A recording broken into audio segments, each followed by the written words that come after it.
Bismillahirrahmanirrahim.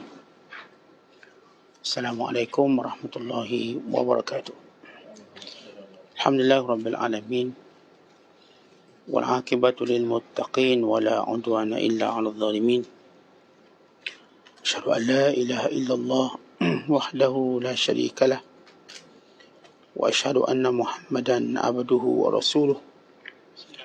Allahumma salli wa sallim wa barik ala sayyidina Muhammad wa ala alihi wa sahbihi wa man sara ala nahjihi wastanna bisunnatihi wahtada bihadihi ila yaumiddin, amma ba'du. Qala al-musannifu rahimahullahu ta'ala wa nafa'ana Allahu bihi wa bi'ulumihi fid darain amin. Berkata Imamul Allamah Syekh Abdul Qadir Al-Jilani, semoga Allah Ta'ala merahmatinya dan kita mendapat manfaat serta barakah ilmunya. Jangan gunakan nama Allah atas perkara yang palsu. Celaka engkau. Engkau habiskan harta kekayaanmu dengan bersumpah dusta dan merugikan agamamu. Jika memang engkau punya akal, tentu engkau sudah tahu kerugian apa dari perbuatan ini. Tergama engkau mengatakan demi Allah, tidak ada barang seperti ini di negeri ini. Dan tiada siapa pun yang mempunyai barang yang sama. Demi Allah, barang ini harganya begini dan begitu. Dan aku membelinya dengan harga begini dan begitu. Padahal engkau berdusta dalam kata-katamu itu. Kemudian engkau bersaksi dusta pula. Dan bersumpah bahawa engkau ini benar. Ingat, tidak berapa lama lagi engkau akan ditimpa penyakit buta dan lemah kaki. Beradablah sedikit di hadapan Allah Azza wa Jalla. Moga-moga Allah merahmati kamu. Siapa yang tiada beradab dengan adab susila agama, kelak dia akan diberi adab oleh api neraka di hari kiamat. Ada orang yang bertanya, siapa yang ada padanya 5 perkara ini atau sebahagian daripadanya, apakah engkau menghukumnya puasanya dan wuduknya batal?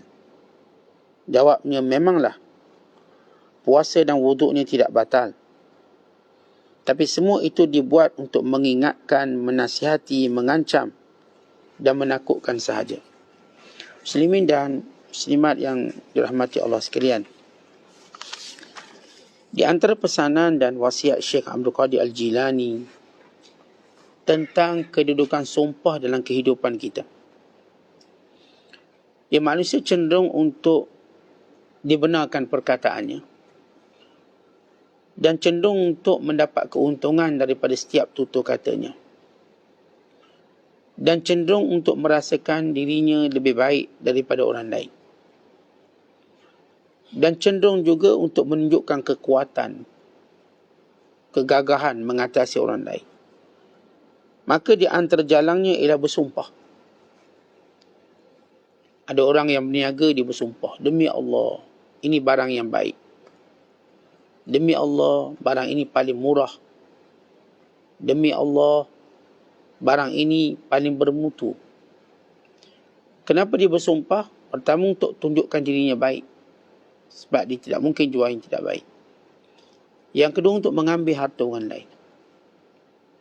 Untuk menagih kepercayaan. Yang ketiga, bila dia bersumpah, dengan tujuan untuk dia mengambil keuntungan secara mutlak. Tidak ada tawar-menawarnya. Dan bila seorang itu juga bersumpah untuk menunjukkan dia benar. Menunjukkan dia benar dalam semua perbuatan dan tindakan dia. Baik, nama Allah nama yang besar. Tidak patut digunakan untuk mencari keuntungan duniawi. Bila kita sebut tentang hukum bersumpah, apakah boleh bersumpah? Secara umumnya tidak digalakkan kita bersumpah, walaupun kita benar. Secara umumnya tidak digalakkan kita bersumpah. Khususnya perkara-perkara duniawi.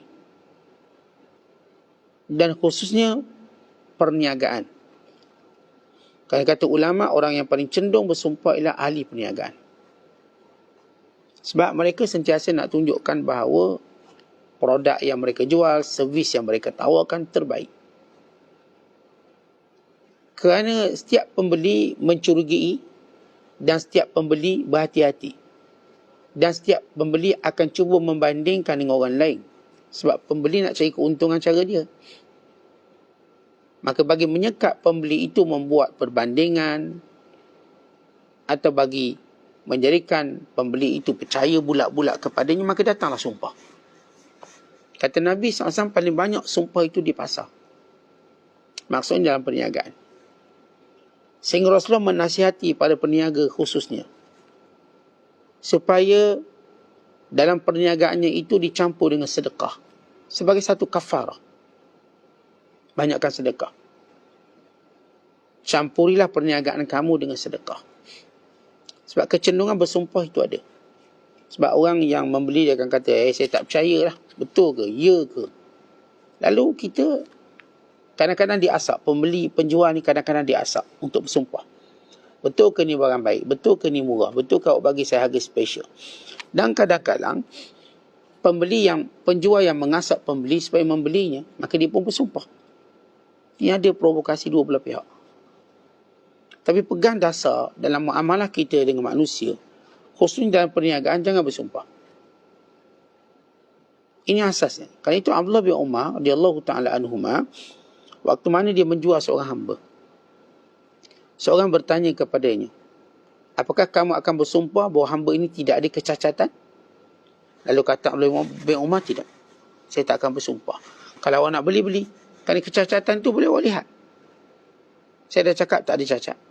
Dan awak sini pun boleh periksa. Maka kenapa saya perlu bersumpah? Maka beliau tidak mau bersumpah. Dan Imam Asy-Syafi'i rahimahullah ta'ala berkata, aku tidak pernah bersumpah. Sama ada aku cakap benda baik ke ataupun sebaliknya, aku tak akan bersumpah. Sekalipun aku benar, aku tak akan bersumpah. Artinya, di antara akhlak Imam Asy-Syafi'i rahimahullah, dia tidak bersumpah. Dalam Al-Quran, bila mana Allah Ta'ala menyebut tentang sumpah, wala tuti' kulla halafin mahin, jangan kamu ikut, jangan kamu percaya, jangan kamu peduli orang yang suka bersumpah yang hina. Orang yang suka bersumpah lagi hina. Seolah-olah nama Allah tak dinilai apa-apa, dia sikit-sikit wallahi, wabillahi, wallah tak dinilai. Dia bersumpah dalam niaga ke, dalam apa-apa urusan. Kalau kita lihat dari sudut perbahasan fiqh, kita ada 3 jenis bentuk sumpah. Yang pertama disebut sebagai yaminan ghamusan. Ghamus maknanya sumpah yang menyebabkan seorang itu masuk neraka. Ghamus itu menenggelamkan dia. Iaitu seorang yang bersumpah dalam perbuatan yang dah lepas. Perbuatan lepas. Sama ada ia bersifat perintah atau larangan. Maksudnya seorang bila kita tanya dia, awak sembahyang tak? Solat. Yang lepas, solat lepas. Solat isyak. Dia kata, wallahi, demi Allah saya solat. Ini yang dah lepas. Atau betul ke awak tak telefon dia?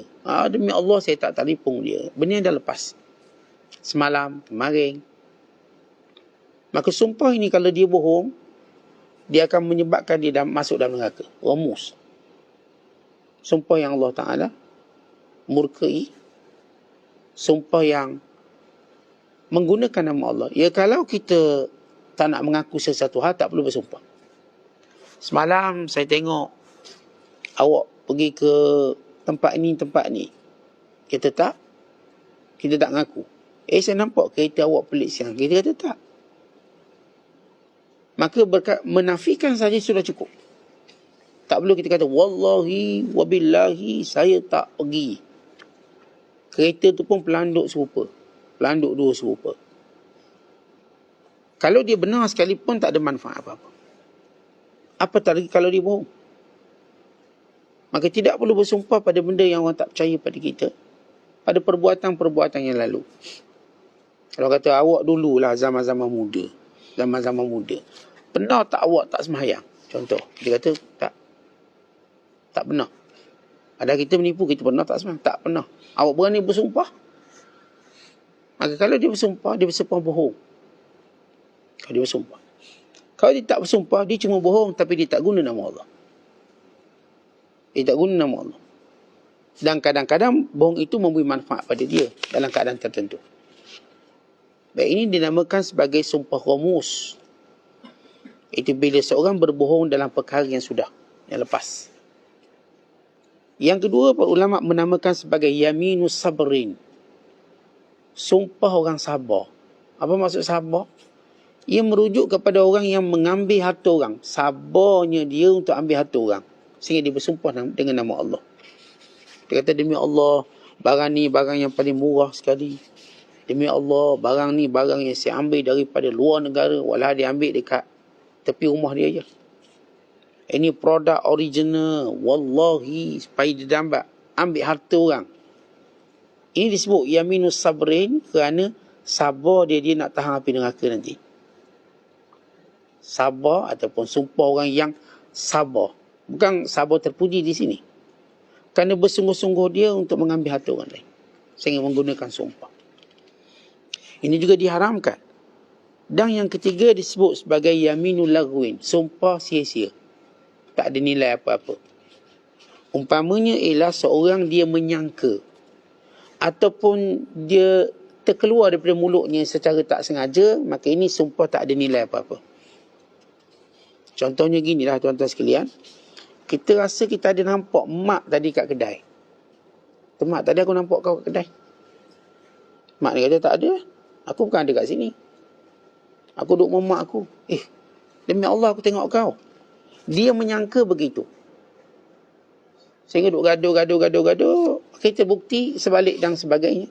Maka sumpah ni sia-sia sebab dia tak ada niat untuk menipu, berbohong. Sebab kadang-kadang kita, tuan-tuan sekalian, dalam hidup ni kita macam nampak sesuatu, tapi tak. Kita duduk baca surat khabar tadi. Baca surat khabar. Tengok jumlah kena COVID 6,000 contoh. Kawan kita kata, mana? Aku pun baca bukan 6,000 lah, 5,999. Bertekak diorang ni. 6,000. Aku tahulah, aku pandai membaca. Aku dapat lesen membaca umur 4 tahun.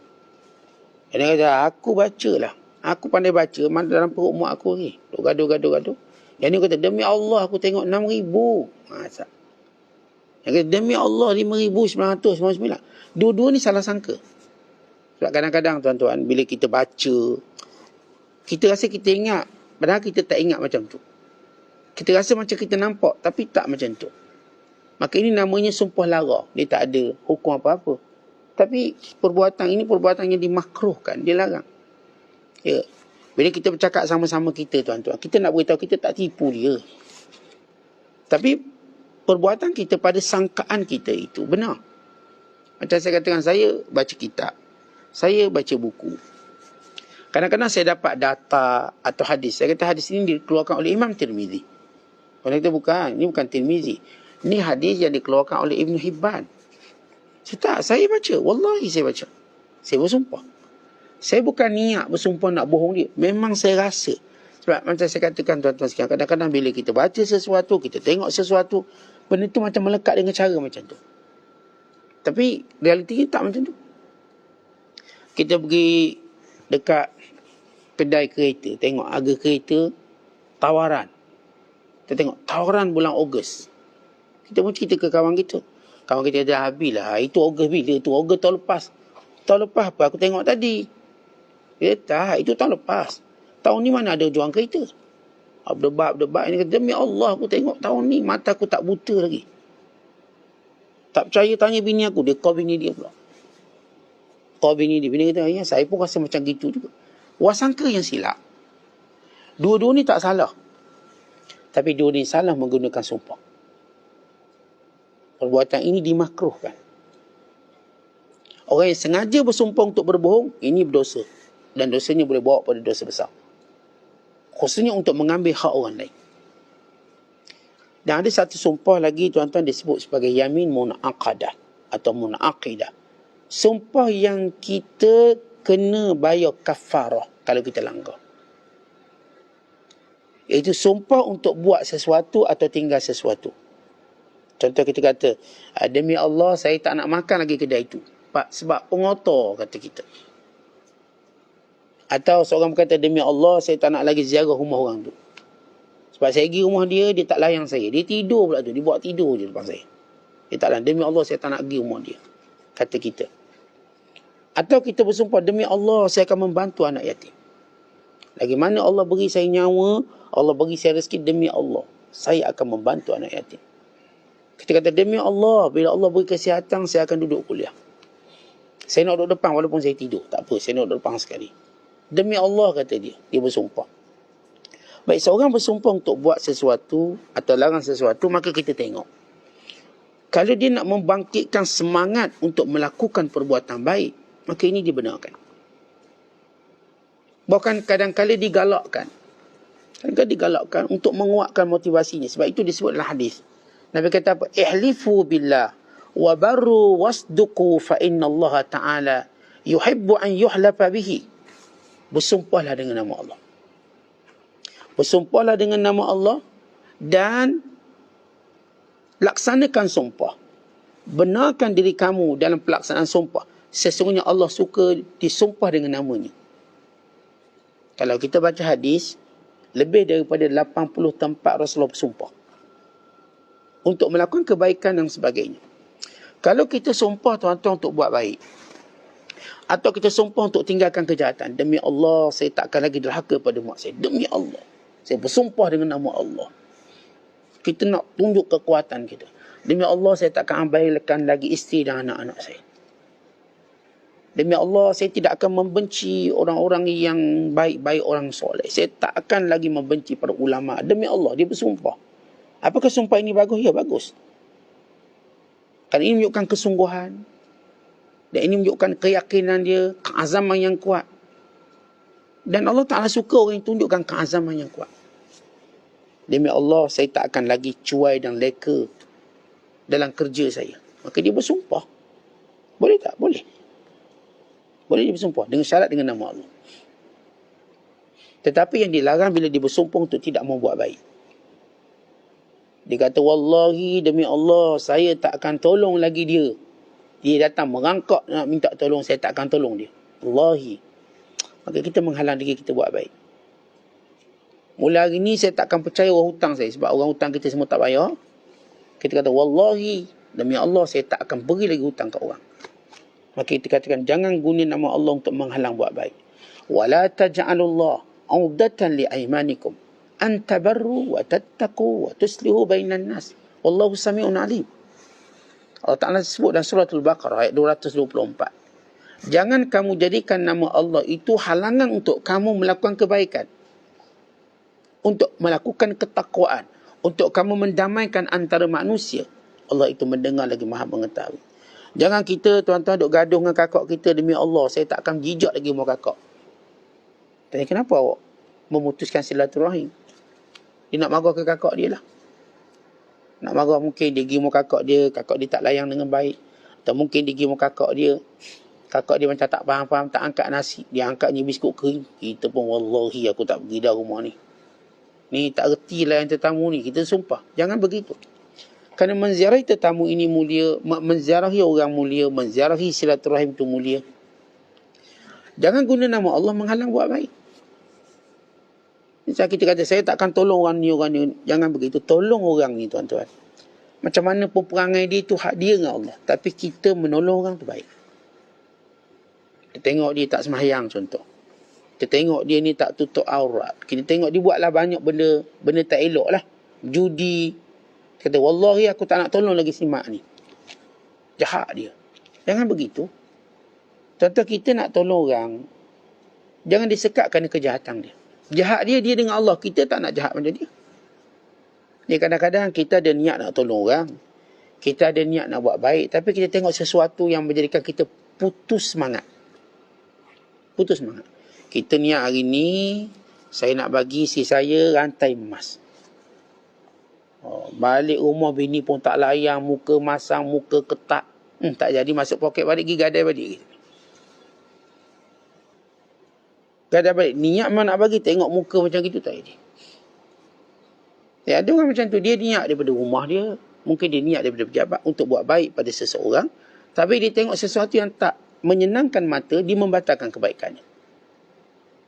Ini bukan perbuatan yang baik. Bila kita niat je nak buat baik, kita teruskan.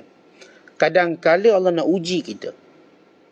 Apakah niat kebaikan kita nak buat tadi kerana kebaikan itu, atau kerana kita memilih-milih orang untuk buat baik, atau sifat-sifatnya.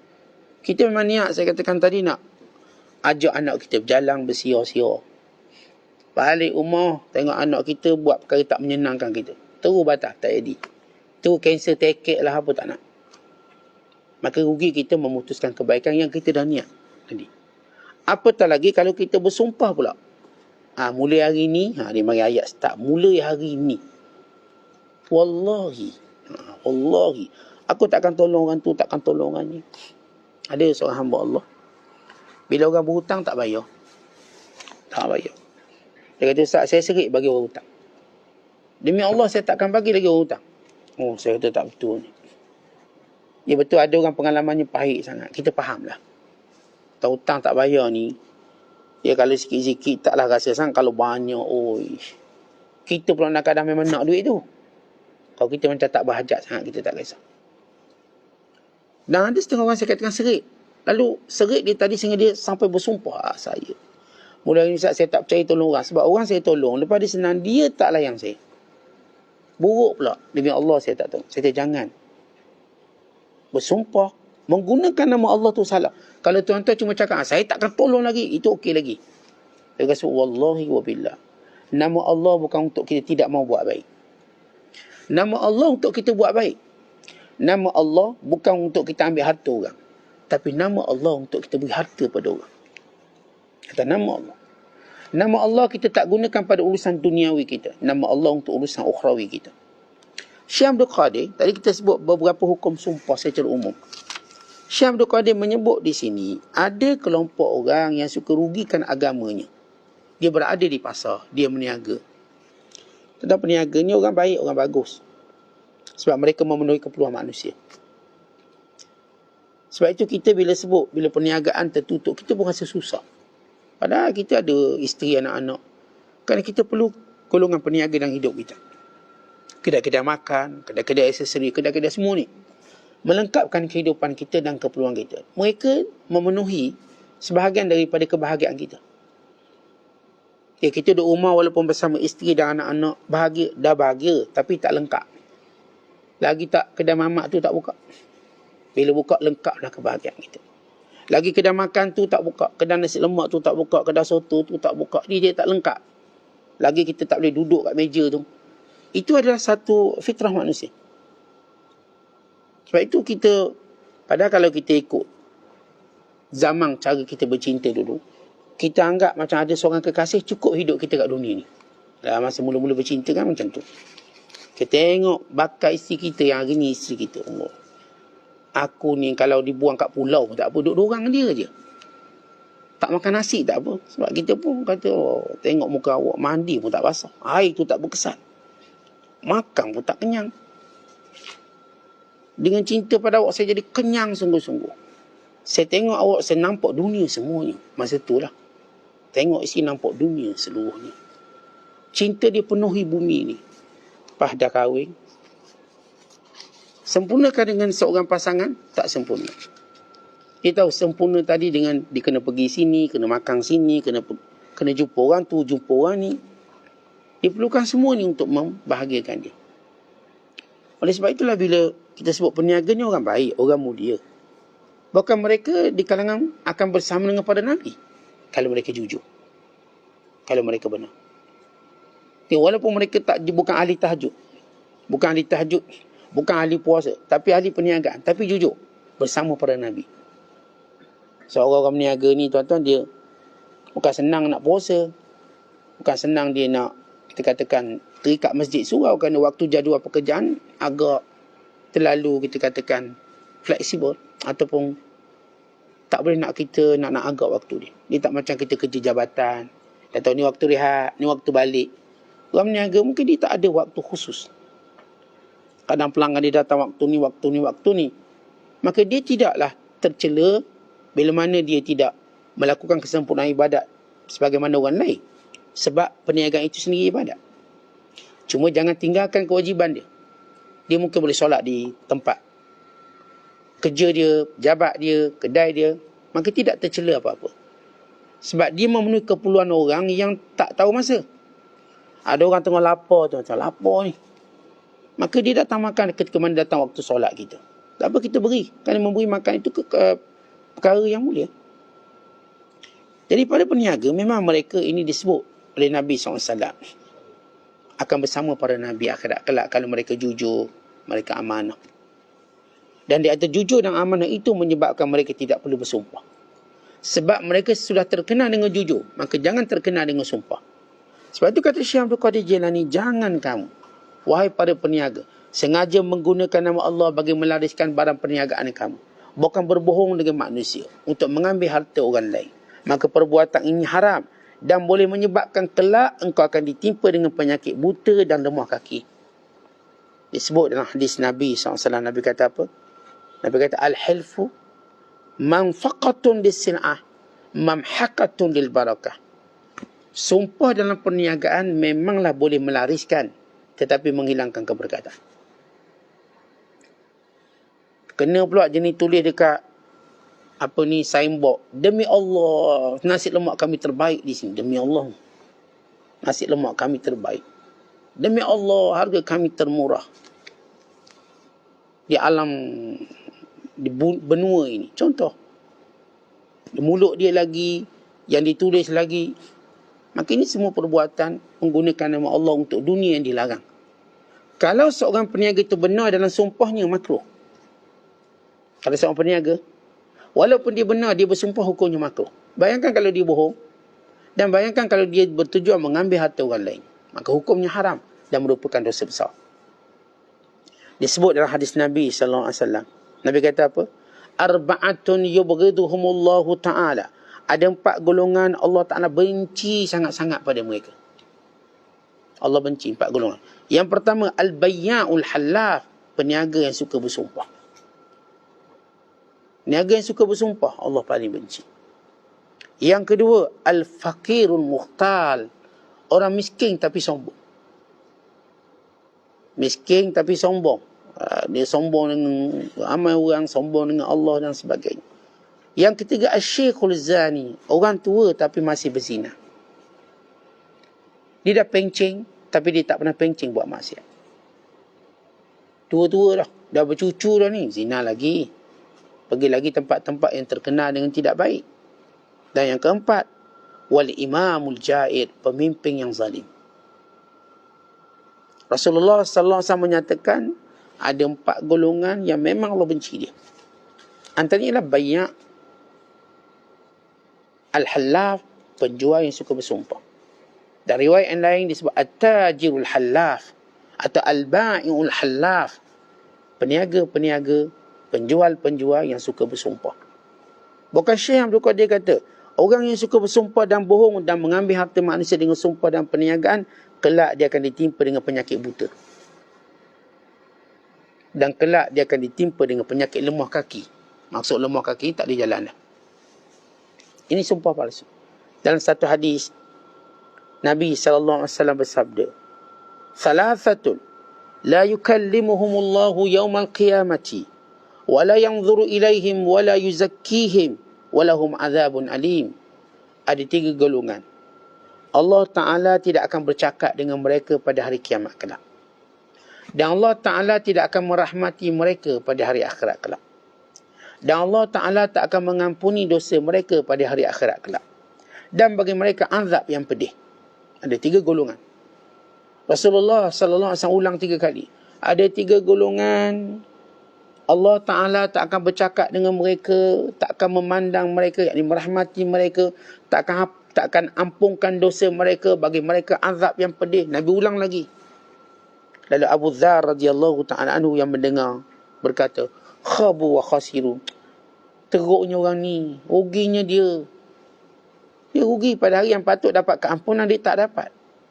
Ruginya dia, teruknya orang ni. Man hum ya Rasulullah? Siapa mereka ya Rasulullah? Maka jawab Nabi SAW. Pertama, al-musbil. Orang yang suka melabuhkan pakaiannya kerana sombong. Musbil ni ialah orang yang labuhkan lebih pada buku lali. Kalau dia tak ada niat sombong apa-apa, hukumnya makruh. Kalau kerana keperluan, hukumnya harus. Tapi kalau kerana sombong, hukumnya haram. Ini panggil musbil. Yang kedua kata Nabi SAW, al-mannan, orang yang suka mengungkit pemberian. Dah beri-beri ungkit, dah beri-beri ungkit. Untuk menyakitkan hati orang, untuk mengangkat kemuliaan dia. Supaya orang ni tahu, tak ada dia, tak adalah bantuan ni. Kalau aku tak tolong, mati keringlah kamu. Dan yang ketiga kata Nabi SAW, al-munafiq sil'atahu, orang yang melariskan barang-barangnya bil hilfil kadhib, dengan sumpah palsu. Al-munafiq sil'atahu. 3 golongan ini yang Allah Ta'ala tak akan ampunkan dia pada hari kiamat kelak. Habis kalau tak ampun, maksudnya apa? Diazab sampai habis dosanya. Ada orang kelak-kelak dia buat dosa, Allah ampunkan dia. Ada orang yang Allah beri syafaat. Allah izinkan mana-mana orang baik beri syafaat untuk diampunkan dosanya. Tapi 3 golongan ini tidak. Pertama, yang melabuhkan pakaian kerana sombong. Yang kedua, yang mengungkit. Yang ketiga, yang menjual barang dengan sumpah palsu. Apa persamaan 3 golongan ini? Kata Imam At-Tibi, 3 golongan ini, persamaan mereka ialah mengutamakan diri sendiri dan menzalimi orang lain. Memandang rendah orang lain. Jadi kalau kita tengok al-musbil, orang ni sombong. Kadang sombong, dia nak rendahkan orang lain. Manan juga nak rendahkan orang yang menerima pemberian dia. Manakala orang yang menjual, dia nak jaga kepentingan dia, dia nak mengambil harta orang lain. Persamaan mereka ialah mereka menjaga atau mengutamakan diri mereka. Utamakan diri mereka. Seorang yang meletak diri mereka sebagai keutamaan. Kita dalam Islam, tuan-tuan, dia ajar kita meletak keutamaan dan manfaat pada orang lain terlebih dahulu. Sebab bila Nabi kata, ahabul ibadi ilallah anfa'uhum linnas. Hamba Allah yang paling Allah sayang, yang beri manfaat pada orang lain. Allah sebut dalam ayat yang lain, Allah sebut dalam satu ayat Al-Quran, wa yu'thiruna ala anfusihim walau kana bihim khasasah. Mereka mengutamakan orang lain walaupun mereka memerlukannya. Ini disebut sebagai isar. Isar iaitu melebihkan orang lain.